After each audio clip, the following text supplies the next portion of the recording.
નમસ્કાર દર્શક મિત્રો, કચ્છ જિલ્લાના રાપર શહેરમાં આજે સાંજે 5:30 વાગે કાયદો વ્યવસ્થાનો કોઈ પણ ડર ન હોય તેવા દ્રશ્યો જોવા મળ્યા.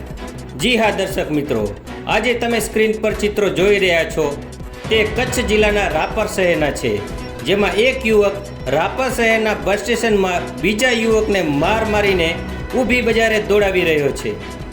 જે જોતા એવું લાગી રહ્યું છે કે રાપર શહેરમાં લોકોને કાયદો અને વ્યવસ્થાની કોઈ પણ બીક નથી, જેને કારણે ખુલ્લેઆમ એક વ્યક્તિ રાપર શહેરની બજારમાં બીજી વ્યક્તિને મારીને ઊભી બજારે દોડાવી રહી છે. રાપર શહેરમાં કાયદો વ્યવસ્થા કથળતી હોય તેવા દ્રશ્યો અહીં સ્પષ્ટ નજરે જોવા મળી રહ્યા છે. એક વ્યક્તિ બીજી વ્યક્તિને લાકડીના છૂટા ઘા મારી રહી છે, તેમજ લાકડી લઈને એક વ્યક્તિ બીજી વ્યક્તિને રાપર શહેરમાં ઊભી બજારે દોડાવી રહી છે.